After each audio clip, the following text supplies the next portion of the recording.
Et us tout le monde, c'est Ansei, j'espère que vous allez bien. Je vous propose aujourd'hui une vidéo réaction sur l'épisode 66, un débat un petit peu aussi.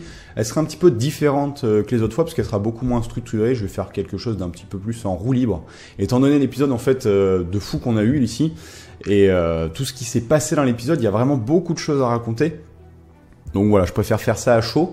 Là je viens actuellement de visionner donc la version sous-titrée en français là juste là il y a quelques minutes et donc j'avais regardé quand même comme d'hab la VO en direct quoi, et donc du coup voilà je vais pouvoir vous donner vraiment mes premières impressions comme ça, comme j'en pense. Je préfère faire ça comme ça, pas réfléchir. Voilà, vous me direz bien ce que vous en pensez, ou si c'est de la totale merde, on verra bien. En tout cas, bon, j'ai quand même vu au fil de la nuit toutes vos réactions sur mes réseaux. Hein. Vous avez été nombreux à m'envoyer vos réactions sur Twitter, Facebook, tout ça. Donc ça explique la tête de cul que j'ai. Mais du coup, j'ai vu qu'il y avait des réactions hyper différentes. Il y a vraiment plein de points de vue différents. D'habitude, il y a des épisodes quand même où on retrouve beaucoup de points de vue semblables. Là, j'ai vu que les gens étaient vraiment, voilà, on a tous notre vision un petit peu à nous. Et donc du coup, il y a des gens qui étaient ravis complètement par l'épisode. Il y a ceux qui ont été très mitigés, qui ont par exemple adoré la première partie et pas du tout aimé la deuxième.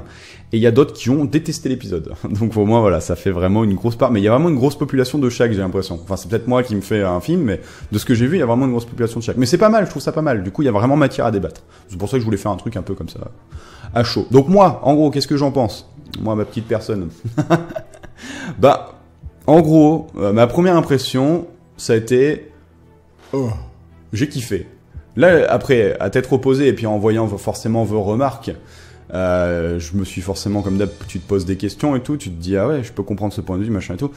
Et donc, du coup, j'étais peut-être un petit peu plus mitigé. Et puis là, j'ai rematé la version sous-titrée. Et là, à chaud, comme ça, je vous dis, c'est de la balle. C'est de la balle.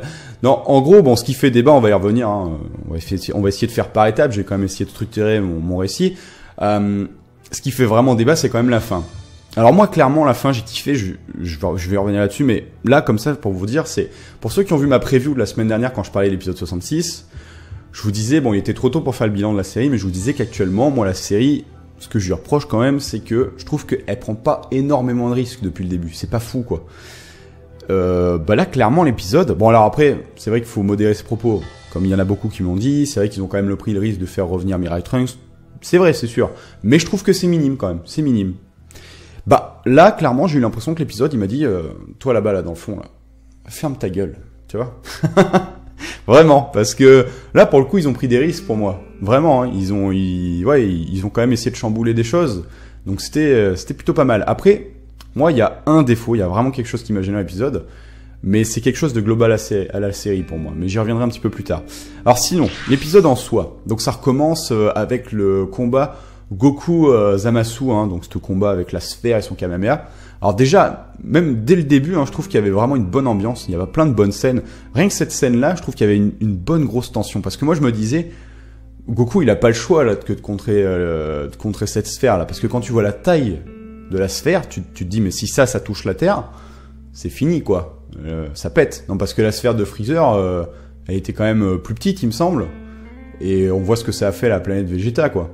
Donc quand tu vois ce machin qui ressemble en plus à une sphère destructrice de Bilus, tu te dis si là il compte pas, c'est terminé quoi. Donc tu sais qu'il est obligé quoi. Donc il y a cette petite tension que j'ai bien aimée en fait. Et puis au final, ce que j'ai bien aimé, c'est que bon, il contre la sphère et tout. Donc moi forcément tu commences à te dire, mais du coup, il est pas si balèze que ça, Zamasu quoi.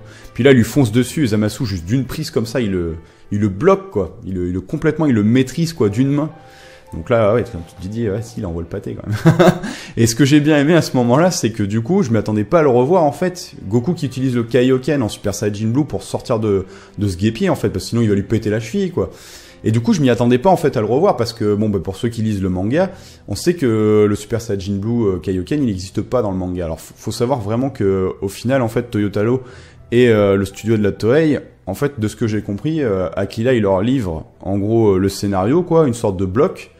Les grandes idées quoi, et c'est eux qui se démerdent à l'interpréter. Donc c'est pour ça qu'en fait on a vraiment une version manga qui est parfois complètement différente dans son approche.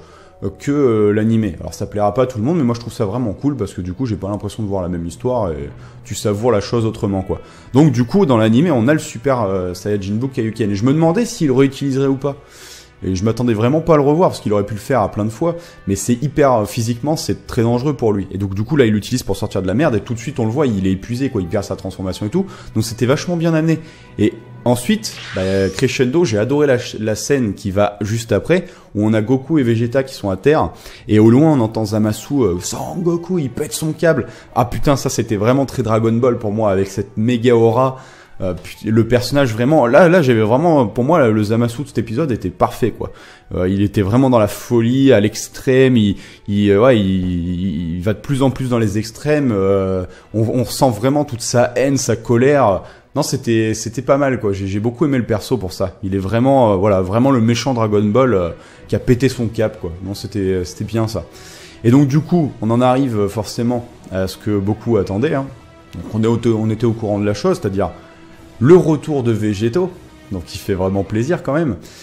Par contre, on savait pas comment ça allait se passer la fusion. Et du coup, la scène en soi où ils fusionnent, c'était vraiment le gros vent de nostalgie pour moi, quoi. Parce que même quand on regarde les plans utilisés au moment où Goku et Vegeta s'apprêtent à fusionner, qu'ils discutent ensemble, que Goku essaye de convaincre Vegeta, qu'on ait que vu le manga ou même l'animé, je pense qu'on a tous capté, voilà, qu'ils ont réutilisé quasiment les mêmes plans, la même scène, quoi, avec Goku qui tend comme ça la potala, Vegeta un peu sur le côté. Et franchement, ça passait nickel, je trouve que c'était vraiment cool de voir ça, en fait. Et du coup, en plus, on a des petites révélations, puisque Goku fait la remarque à Gohasu, qu'on leur avait dit que c'était pour l'éternité cette fusion, mais que la dernière fois ils avaient défusionné. Et donc jusqu'à présent, on a toujours cru que c'était bien à cause en fait de l'atmosphère qui règne dans le corps de boue. Hein. C'était un petit peu expliqué comme ça. Donc c'est vrai que déjà à l'époque cette explication était un petit peu vaseuse, quoi. On avait compris que bon bah ils avaient fait défusionner les personnages parce que au niveau du récit, ça aurait été un petit peu nimp que les personnages restent fusionnés finalement. Et je trouve qu'en fait l'explication en soi que bah, ça dure qu'une heure pour les mortels et qu'en fait c'est pour l'éternité pour les Kaioshin, bah elle passe nickel. Et d'un côté c'est cool parce que ça prouve que le vieux Kaioshin il sait pas forcément tout, le doyen des Kaioshin. Il connaît pas forcément tout, donc il peut s'être trompé. Donc je trouve qu'en fait ça gâche pas l'œuvre en fait. Je trouve que ça passe. Enfin pour moi ça passe cette explication. Elle m'a pas gêné. Je me dis que ouais non concrètement c'est plutôt bien et c'est même plus logique que finalement l'explication du corps de boue. Donc je trouve pas que ça nuise à l'œuvre en fait. Non ça va. Voilà donc finalement la fusion Potala pour les humains bah, c'est qu'une heure. Donc ça pourrait même donner des trucs pour l'avenir, hein, on sait pas, hein, ça pourrait être sympa. Mais bon, on peut rêver, parce que ils aiment pas ça les persos de Dragon Ball de toute façon fusionnés, ils préfèrent en découdre eux-mêmes, mais bon là ils ont pas le choix. Et du coup, retour de Végéto, donc j'attendais impatiemment. Donc j'ai pris mon pied, hein, parce qu'en plus, je l'avais dit, moi, s'ils faisaient le retour de n'importe quelle des deux fusions, j'espérais que l'animation et le combat seraient à la hauteur du personnage quand même, parce que c'est les deux rivaux qui fusionnent, c'est... Concrètement, dans nos têtes à l'époque, moi je me rappelle, gamin, Gogeta ou même Végéto, c'était la puissance ultime. Bon, moi je fais pas partie des gens qui cherchent à savoir lequel des deux est plus fort, je m'en bats les steaks. Mais voilà, moi concrètement, gamin, Gogeta ou Végéto, c'était le summum, quoi. C'était le top, c'est Dieu, quoi, tu vois. Et bon, après, on a découvert plein d'autres trucs avec Dragon Ball Super, mais voilà, c'est quand même un personnage emblématique. Et Végéto, pour moi, c'était même une légende, puisque je m'attendais jamais à le revoir. C'est censé être la fusion pour l'éternité. Bon, la légende est un petit peu cassée, du coup, maintenant. Bon. Mais ouais, non, c'était plutôt bien de le revoir comme ça. Et l'animation était cool, le combat était vraiment dynamique, ça tapait de partout. Pour une fois, en plus, j'ai trouvé les musiques plutôt cool, en fait, au moment de la transformation de Végéto, au moment du combat. C'était pas mal. Et puis le fait que, voilà, Zamasu, après cette espèce de transformation, en fait, son corps qui est en train de pourrir, on sache que, voilà, il y a une faille. Et en plus, c'est bien amené, ça paraît logique, parce que c'est quelque chose qu'on a pas mal débattu tous ensemble dans les commentaires, que la semaine dernière, vous étiez nombreux à faire la remarque, d'ailleurs, à dire, mais ça se trouve, en fait, cette partie rose qu'on voit, rose violacée, là, qu'on voit dans la preview, c'est peut-être, en fait, la partie de Black qui est en train d'être consumée. Et en fait, c'est exactement ça, quoi. Parce que c'est vrai que Black, lui, il était mortel. Zamasu, il était immortel. Moi, c'est vrai que depuis le début, je me demandais, du coup, est-ce que la fusion est immortelle ou pas? Bah, finalement, ça paraît logique. En fait, elle est moitié mortelle, moitié immortelle. Du coup, il a une partie de son corps qui est en train d'être complètement consumée. parce que bah voilà, Black lui il était pas immortel quoi. Donc c'est plutôt bien amené. Et du coup on voit la faille ici, on voit que on peut le vaincre en fait, on peut arriver à le battre quoi. Donc ils essayent de faire au plus vite finalement pour le voir, pour essayer de l'exterminer. Et on voit qu'en plus Végéto, hein, là il fait pas traîner les choses, on voit vraiment qu'il a envie d'en des coups, donc on a vraiment un gros combat quoi. On a un combat limite puissance max, donc c'était vraiment cool de voir ça. Et donc un peu à l'image de Gogeta 4 dans GT, hein, finalement la fusion qui est censée durer 1 heure, certainement du fait de sa forme de Super Saiyajin Blue, et qu'ils utilisent vraiment beaucoup d'énergie, Goku et Vegeta dans cette fusion, bah elle dure beaucoup moins longtemps et elle est défusionnée au moment où voilà ça surprend vraiment à fond, où le perso s'apprête à donner le coup final. D'ailleurs son combo là final Kamehameha qui devient officiel, hein, parce que ça, c'était quelque chose qu'on voyait beaucoup dans les jeux, mais je crois qu'officiellement, dans la série, on n'a jamais vu en fait cette technique. Donc le final Kamehameha comme ça, on avait vu le Big Bang hein, Kamehameha, par contre lui qui était officiel, enfin pour ceux, officiel par rapport à GT quoi, c'est un peu particulier. Mais donc du coup final Kamehameha comme ça qui sort, et plus le combo derrière où il écrase Zamasu, ouais, non c'était vraiment pas mal de revoir ça. Après pareil, j'ai beaucoup aimé cette transformation quand il arrive et qu'il dit je suis Végéto. Et je suis de plus super Végéto blue comme ça qui se transforme là. Il y a vraiment beaucoup de bons trucs. Et donc du coup on en arrive voilà où je pense là à la partie où il y a vraiment le plus de débats, où vraiment il y a pas mal de choses à dire. Donc c'est cette défusion et qu'au final les personnages s'apprêtent à se faire tuer et c'est Trunks qui arrive en fait en les sauvant. Alors déjà il y a plein de trucs qu'on n'a jamais vu dans Dragon Ball en fait, et c'est là où je trouve que voilà ils ont pris un risque quand même finalement le studio à vouloir essayer de faire quelque chose de neuf. Bon, forcément quelque chose qui rappelle beaucoup ce qu'on voit dans d'autres mangas, un petit peu sur la puissance de l'amitié, ce genre de truc, et on n'a pas vraiment l'habitude de voir ça dans Dragon Ball, même si, en gros, le Genki Dama, ça a toujours été un petit peu ça. Y a cette idée-là quand même d'unir les gens en une seule énergie, tout ça, pour vaincre le mal. Donc y a quand même cette idée-là, cette idéologie-là. Et là, du coup, voilà, c'est Trunks vraiment le héros, en fait. Hein. C'est son monde, c'est vraiment le héros. Donc déjà voilà, c'est couilleux de mettre Trunks comme ça vraiment en avant en tant que sauveur qui finalement répare son épée à la force en fait des gens qui l'entourent, la force du soutien des derniers habitants de la Terre. Et en fait ouais clairement concrètement la technique qu'il utilise c'est une sorte d'épée Genki Dama quoi. Mais c'était plutôt bien amené. Alors, je peux comprendre qu'il y en ait qui aient pas aimé, qui se demandent ouais est-ce que ça vient faire là dans Dragon Ball, ce genre de truc. Mais moi je trouve que ça passait pas mal. Après, je peux comprendre aussi que les gens soient déçus, qu'on n'ait pas vu plus Végéto, mais je vais y revenir. Mais en soi, ouais, non, la technique de Trunks, moi, m'a pas plus dérangé que ça, finalement. Je trouve que c'était plutôt bien amené, voilà, le Genki Dama, c'est un peu, voilà, l'énergie pure. Le fait qu'on nous fasse pas une énième fois que ce soit Sangoku qui fasse ça, parce que là, vraiment, ici, c'est le monde de Trunks, et que ce soit finalement Trunks qui, on va dire, malgré lui, arrive à réunir l'énergie des derniers habitants de la Terre, et donc du coup Goku et Vegeta ils comprennent ce qui se passe, ils donnent leur énergie aussi, et qui fusionnent ça dans son épée en fait, et donc ça fait une espèce d'énorme clé mort comme ça avec toute l'aura et tout. Moi j'ai trouvé la scène plutôt magnifique en fait, hein. C'est vrai qu'on n'a pas l'habitude de voir ça, mais voilà, du coup c'était vraiment neuf, vraiment nouveau. En plus la musique qu'on a à ce moment là je l'ai trouvé vraiment bien. Parce que c'est vrai que les thèmes dans Dragon Ball Super, il y en a pas beaucoup qui sont vraiment grandioses, je trouve. Hein. La plupart sont moyens ou collent pas trop à la scène. C'est d'ailleurs pour ça qu'il y a beaucoup de gens qui adorent refaire en fait les scènes avec les vieilles musiques, tout ça. Je pense notamment au Poto Gonzalo, il adore faire ça. Il fait des trucs pas mal d'ailleurs. Et donc du coup, pour une fois, moi honnêtement, j'ai bien aimé les thèmes de la musique collaient bien avec ce que je voyais, quoi. C'était émotionnellement, ça me parlait pas mal, quoi.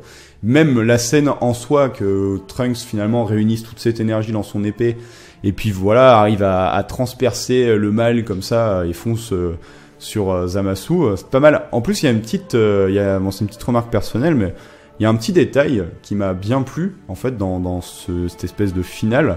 C'est la manière où en fait Zamasu est transpercé et cet effet qu'il a sur lui, ça m'a énormément rappelé la technique de Gogeta en fait avec voilà cette espèce ces particules de lumière, il est en train d'être purifié en fait Zamasu. Enfin c'est ce que ça m'a fait penser à ça en fait. Et donc après vous allez me dire voilà bon pour le moment j'ai dit tout ce que je voyais de bon dans l'épisode, pourquoi il m'a plu, et il y a quand même un truc voilà qui m'a gêné. C'est pour en revenir à Végéto. Donc c'était vraiment cool, ça faisait plaisir de voir le perso. Mais clairement, en fait, ce qui m'a gêné dans l'épisode, le seul truc qui m'a gêné, mais c'est global à la série pour moi, c'est le rythme. le rythme, vraiment. Ça va trop vite en fait. Alors je sais que c'est personnel et c'est particulier en fait. Parce que le rythme, ça parlera pas pour moi de la même manière à tout le monde. Il y en a qui vont aimer que ça aille vite et pas que ça traîne en longueur. D'autres au contraire qui vont préférer savourer. Alors moi concrètement, j'ai l'habitude dans le manga en fait, j'ai beaucoup lu le manga alors que finalement j'ai très peu regardé les animés Dragon Ball. Dans le manga ça avance très vite, c'est quelque chose qui avance très vite. Mais dans l'animé, c'était fait autrement quand même à l'époque de Dragon Ball Z ou des yeux Dragon Ball, ça prenait le temps en fait. Alors pour certaines choses c'était chiant, on peut le dire, je pense. Mais pour d'autres c'était pas mal quand même de savourer, je pense notamment à Végéto qui concrètement dans le manga, la première fois qu'il est apparu, je crois qu'il doit avoir un chapitre, peut-être 2. Alors que dans l'animé, dans Dragon Ball Z, bon je vais pas dire de chiffres concrets parce que j'ai peur de vous donner une connerie, j'ai pas le chiffre en tête, mais il me semble quand même que ça se répand sur au moins 2-3 épisodes, il me semble, qui faisait quand même 30 minutes. Donc on faisait vraiment durer un peu le plaisir. Que là, finalement, ça m'a fait bizarre, en fait, de voir tout se dérouler en un épisode. Finalement, c'est l'épisode final, là, clairement. Donc, en fait, j'aurais peut-être plus apprécié quand même d'avoir... je m'attendais vraiment, en fait, à avoir un épisode entier sur Végéto. Et que, il défusionne ou quoi, on savait pas trop, on s'en doutait un petit peu. Et avoir un épisode ensuite final, par exemple, avec ce qui vient de se passer avec Trunks, et pas tout comme ça d'un coup. Bon, même si globalement ça donne un tout qui envoie le pâté, mais du coup, je peux comprendre, il y a cette petite frustration qui est présente. Enfin, moi, voilà, ça m'a fait ça où je me dis, ah merde, putain, j'ai vraiment pas eu l'impression d'avoir eu le temps de savourer le personnage, en fait. De savourer, il est là, ils nous l'ont donné, il est là, Végéto, quoi. Et donc, du coup, j'ai vu beaucoup de réactions. On peut pas leur reprocher aux gens de dire ça, mais voilà, j'ai vu beaucoup de réactions où il y en a beaucoup qui disent, du coup, voilà, le retour Végéto, il est sympa, mais c'est très business, quoi, finalement. Ça fait limite, acheter nos goodies, voilà, il est là, vous l'avez, merci, au revoir, merci mon cul, et puis je te mets la suite. Donc, non, je comprends totalement cette réaction. Faut pas se leurrer, de toute façon, forcément qu'il y a de ça, forcément qu'il y a le côté business de la chose, il y aura toujours, c'est le monde dans lequel on vit. Dans quoi qu'on regarde, quoi que vous lisiez, quoi que vous fassiez, à force, il y a toujours un petit côté business, quoi. Donc, malheureusement, c'est ça. Là, j'ai qu'une envie, c'est de remater la scène, en fait. De me la remater, quoi. Donc, c'est comme quand on a eu le Goku Super Saiyajin Kaioken. Finalement, c'était très fan service, mais honnêtement, moi, je l'ai rematé, je l'ai rematé je sais pas combien de fois parce que j'adore, quoi, ce pétage Jobai Kaioken quand il pète son câble. Donc, voilà. De revoir Végéto comme ça, qui fait ça, c'était plutôt cool. Donc voilà, globalement, j'ai dit un petit peu tout ce que je pensais sur cet épisode, même si je pense que je passe encore à côté de trucs. Parce que là, c'est vraiment à chaud. J'espère que la vidéo sera pas trop indigeste, que ça vous plaira quand même. Mais bon, je préférais faire ça comme ça, clairement. Parce que, voilà, j'avais vraiment envie d'en parler vraiment à chaud, de pas trop réfléchir sur la chose. Parce que, c'était bien, quoi, dans l'ensemble. Je préfère regarder cette réaction que de prendre trop de recul et de me dire, non, mais ça c'était la merde, machin. Non, comme ça, livré à chaud, j'ai pris mon pied, et je pense que c'est ce qui compte, parce que l'animé, ça reste un divertissement, ça m'a diverti, j'ai pris mon pied, donc j'ai pas boudé mon plaisir, donc voilà. Sur ce, j'ai quand même hâte d'avoir vos réactions, bonnes ou mauvaises, ou mitigées. Moi, je suis ouvert de toute façon à tout, et je peux comprendre vos points de vue, et c'est intéressant, justement, de les lire, d'en débattre ensemble. Pourquoi vous avez pas aimé, pourquoi ci, pourquoi ça. On est là pour ça, de toute manière. Sur ce, les amis, prenez soin de vous, et puis je vous dis à la prochaine, et pour ceux qui restent, on va se retrouver, pour la petite preview. C'est parti.